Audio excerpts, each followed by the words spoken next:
Paman Jali. Om Swastiastu. Teman-teman, sebelum kita belajar, marilah kita berdoa dengan mengambil sikap amustikarana. Berdoa, mulai. Om Saraswati Namastuya Wadida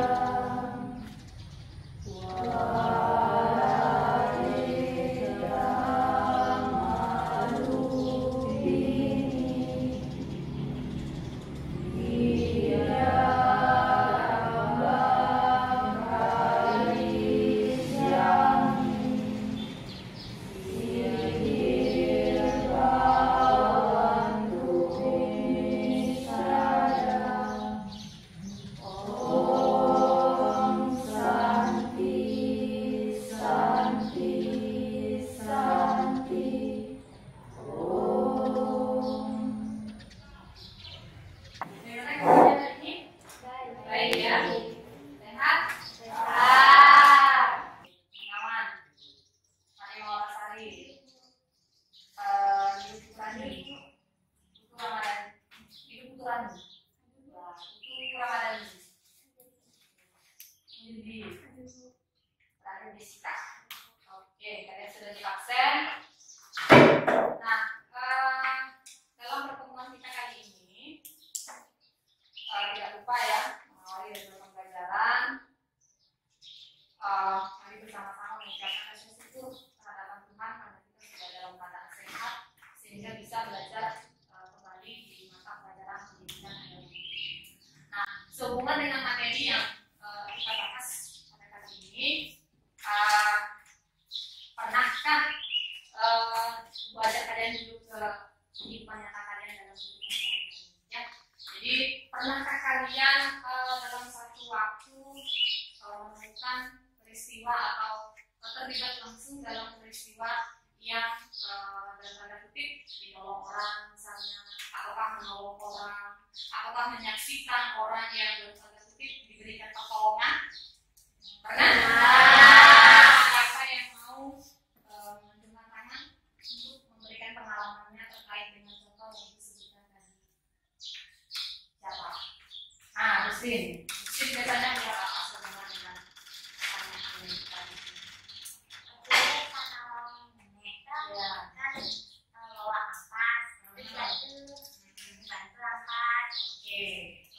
Jadi ini kejadian real di minggu pasar. Nah, sehubungan dengan pelaksanaan atau aktivitas yang Agustin sebutkan tadi, kira-kira itu kalau dalam ajaran agama Hindu dia tergolong apa? Tergolong ajaran apa itu? Kalau menolong seseorang yang sedang kesusahan. Ayo, apa? Perbuatan menolong orang yang sedang membutuhkan pertolongan dalam ajaran agama Hindu disebut dengan apa itu? Contoh perbuatan apa namanya itu? Perbuatan baik yang menolong.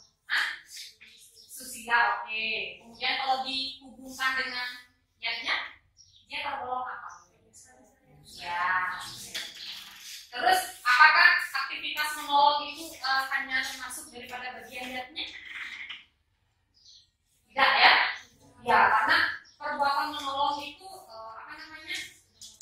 Ya, cakupannya luas. Jadi bukan hanya tergolong perbuatan yang saja, tetapi menolong itu juga termasuk salah satu konsep yang terdapat dalam ajaran yatnya dan juga materi atau tema yang kita bahas sekarang yaitu yoga. Kira-kira ada yang bisa paham kenapa perbuatan menolong itu bisa berhubungan dengan yoga? Anda pernah mendengar kata yoga? Pernah melakukan aktivitas yoga? Yang muncul dalam pikiran kalian pertama kali ketika mendengar kata yoga apa? Gerakan, oke. Yang lain selain gerakan apa? Pengendalian diri, oke. Satu. Pengendalian pikiran, apa lagi? Ketenangan, oke. Apa lagi? Ayo, kata-kata yang berhubungan dengan yoga. Kesehatan, betul. Apa lagi?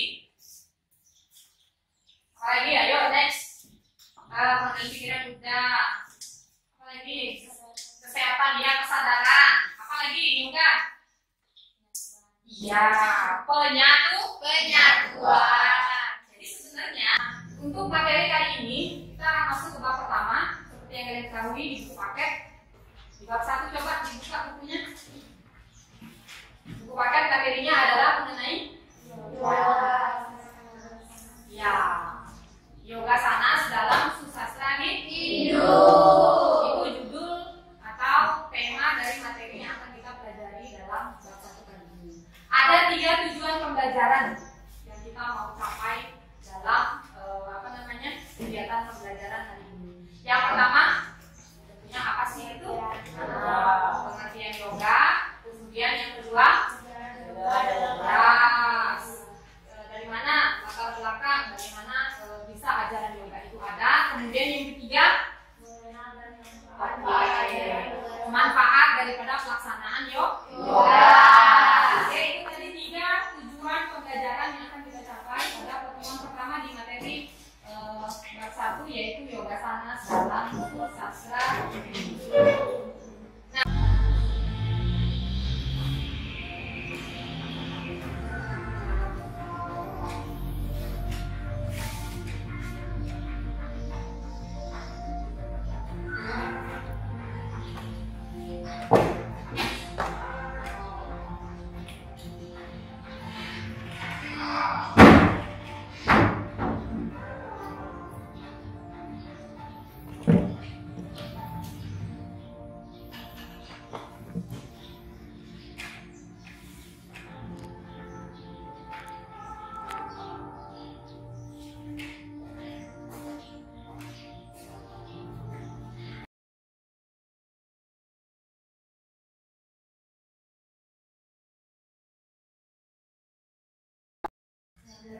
Gerakan yoga, apalagi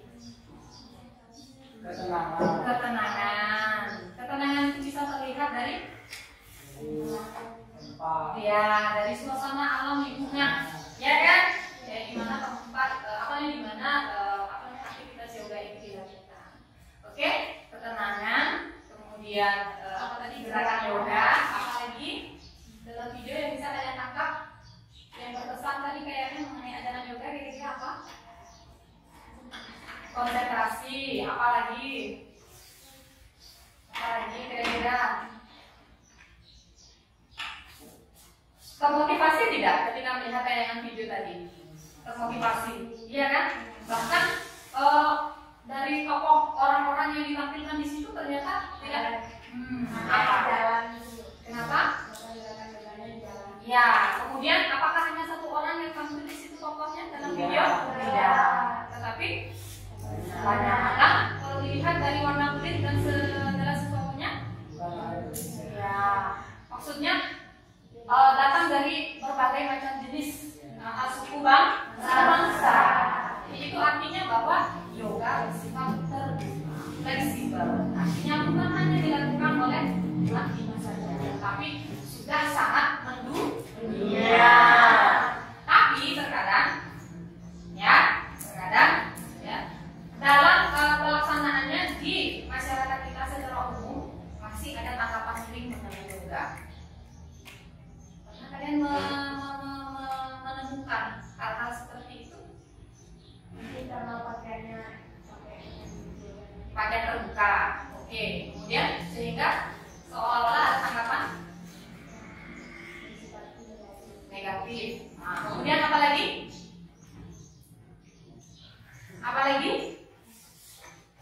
Selama ini yang kalian tahu tentang yoga atau mungkin orang-orang di luar sana di masyarakat kita, kira-kira paham nggak tentang yoga? Masyarakat kita yang di luar sana paham nggak tentang yoga? Setelah melihat tayangan ini, kira-kira kamu hubungkan dengan lingkunganmu di rumah, tetanggamu, keluargamu, ya lingkungan real di lingkungan rumah Anda masing-masing. Kira-kira gimana? Paham nggak tentang yoga mereka? Kira-kira paham? Oh begitu. Paham itu dalam tanda kutip gimana penjabarannya? Oke, maka Bapak mengerti. Mengerti dalam artian tahu bahwa ada ajaran yoga. Kemudian apa lagi? Indikator pahamnya ini apa? Yang latar belakangnya Anda menyebutkan bahwa orang rumah paham mengenai yoga kira-kira apa? Bagaimana? Pahamnya mereka itu kira-kira karena apa? Karena hanya sebatas gerakan, atau kan memahami bahwa ternyata ajaran yoga itu lebih dari sekedar hanya gerakan tubuh biasa. Nah, karena yoga berfungsi sebagai pengendalian indera-indera tubuh. Nah, terus apa hubungannya indera tubuh dengan tujuan hidup manusia? Yaitu penyatuan dengan Tuhan. Kalau saya sudah terkendali, mungkin bisa lebih dekat dengan Tuhan. Oke. Kalau sudah pikiran terkendali, mungkin bisa lebih dekat dengan Tuhan. Oke. Yang lain coba bisa menambahkan kenapa dekat dengan Tuhan itu harus mengendalikan diri dulu. Ya, karena manfaat yoga secara jasmani dan secara rohani. Secara jasmani apa ininya? Oke, kalau secara rohani? Oke, bagus. Berarti Anda sudah banyak sekali punya pemahaman untuk masuk ke materi yoga. Nah, permasalahan-permasalahan ini akan kita tuangkan nanti dalam kegiatan diskusi. Ya, jadi Anda nanti akan membedah kira-kira apa sih pengertian yoga yang sebenarnya, ya, sehingga tidak menimbulkan kesalahpahaman dalam masyarakat banyak terhadap yoga sebagai ajaran agama Hindu. LKPD adalah lembar kerja peserta didik. Jadi sini akan mulai langkah-langkah kalian dalam melaksanakan pembelajaran. Ya. Kalian sudah mengamati tadi yoga sanas atau yoga di dalam lingkungan masyarakat. Jadi sudah dikaitkan juga dengan tujuan daripada pembelajaran. Nah, sekarang Ibu minta kalian merumuskan permasalahan yang kita sudah sebutkan tadi yang 3 itu, ya, sebagai bahan diskusi kalian. Jadi kalian harus bisa menjawab tantangan atau isu miring terhadap pengertian yoga yang selama ini sering disalahartikan oleh masyarakat. Masih ada anggapan bahwa gimana? Yoga itu dianggap sebagai sesuatu yang berbau negatif. Ya, seperti misalnya kayak ilmu-ilmu hitam begitu ya, bagi tanggapan sebagian orang yang tidak paham dengan yoga. Kendati pun sebenarnya yoga sudah melanglang dunia arti. Jadi dua. Aku sebutkan ya pembagian kelompoknya ya. Kelompok pertama kita beri nama yoga. Ya. Kelompok yoga yang pertama Agustin Transahoni. Ya, oke. Kemudian Astrid Dahliani. Ya. Kemudian Anjeli. Oke. Kemudian Jessica. Kemudian yang terakhir Gusti. Ya. Yang kedua berarti adalah kelompok bukan kelompok asanas tapi sutra. Kita mengambil nama kitab ya. Jadi kelompok 2 berarti yang kelompok sutra berarti Gusti Ayu Sridiana, kemudian Ketut Gunawan, kemudian Ninduk.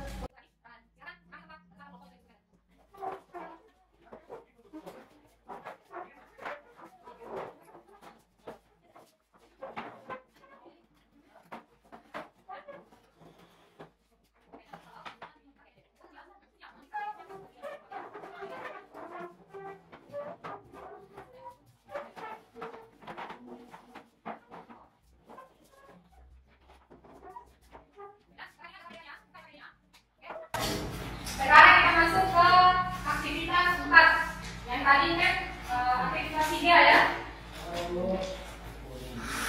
Nah, itu tadi tuh. Aktivitas 2 udah tadi ya, fenomena apa yang ada di masyarakat kita. Nah, kemudian sekarang di aktivitas 3. Nah, aktivitas 3. Jadi sesuai dengan perumusan masalah yang tadi sudah kita keluarkan, ya, maka Ibu berikan kesempatan kepada masing-masing kelompok untuk mencari informasi terkait dengan rumusan masalah yang sudah kita tentukan tadi. Jadi rumusan masalah ini bisa kalian cari di buku paket, bisa kalian cari di media internet menggunakan HP kalian, ya, menggunakan HP kalian.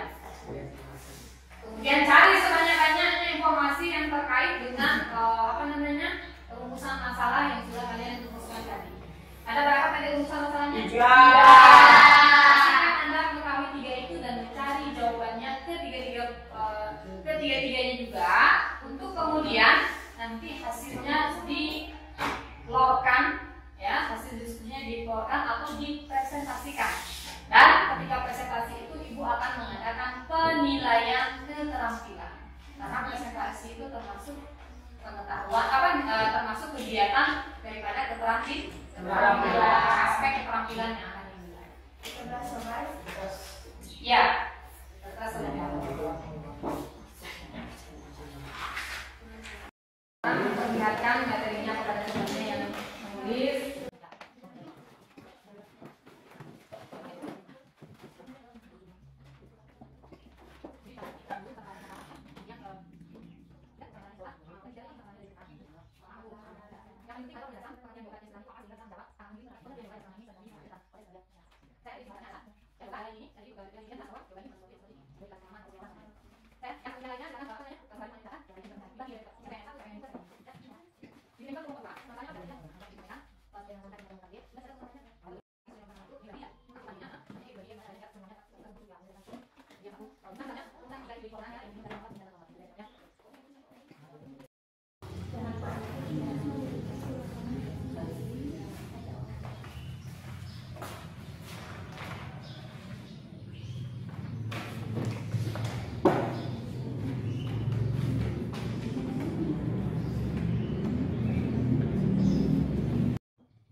Yoga itu termasuk salah satu kegiatan dalam olahraga. Mungkin banyak masyarakat yang memandang yoga itu hanya sebuah gerakan seperti duduk, bersila, dan memejamkan mata.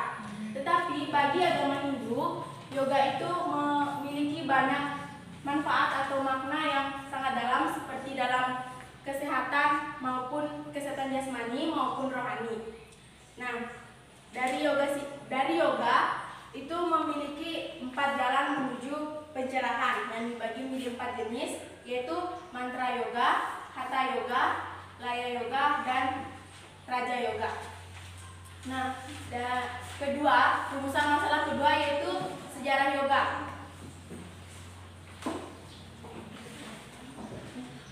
Oke, sejarah kelompok 2. Dari kelompok 2, kelompok sutra, untuk memberikan salah satu dari yang Ibu sebutkan tadi.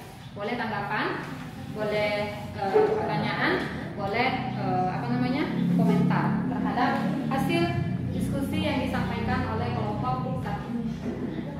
Penyampaian hasil diskusi dari kelompok 2, ya, untuk kemudian diberikan sama seperti kelompok 1 tadi, boleh pertanyaan, boleh sanggahan. Tahu sanggahan?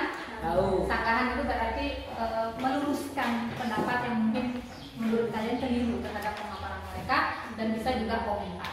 Oke, silakan. Pertama-tama saya mengucapkan pengasungkaran panganjali. Om Swastiastu. Om Swastiastu. Jadi di sini saya akan mempresentasikan atau memaparkan hasil dari diskusi kami, yang yaitu apa sih itu yoga dan sejarah-sejarah yang terkait dengan yoga, bahkan manfaat dari yoga. Oke, langsung saja. Yang pertama yaitu pengertian yoga. Nah, kebanyakan orang mengira bahwa gerakan yoga hanya sekedar bersila dan memejamkan mata.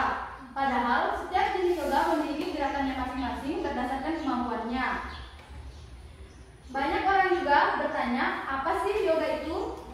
Secara etimologi, kata yoga berasal dari bahasa Sanskerta, yaitu berasal dari kata yud, yang berarti penyatuan, sehingga melalui ini maka seseorang akan lebih baik dalam mengenal tubuh, pikiran, jiwa, dan keseluruhan aspek yang ada pada dirinya, serta dapat membuatnya dekat dengan Sang Pencipta.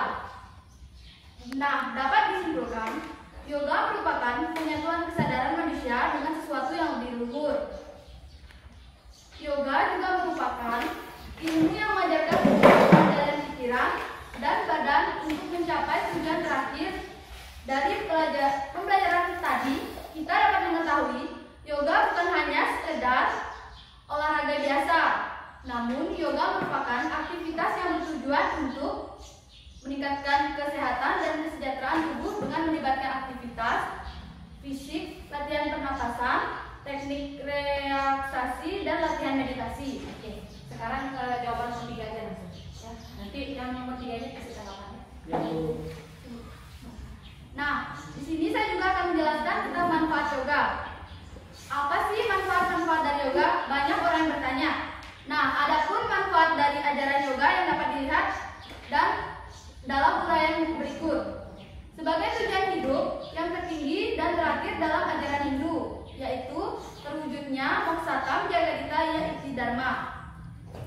Dan untuk menjaga kesehatan, kebugaran jasmani dan rohani dapat dilakukan melalui praktik berbagai macam gerakan yoga asana.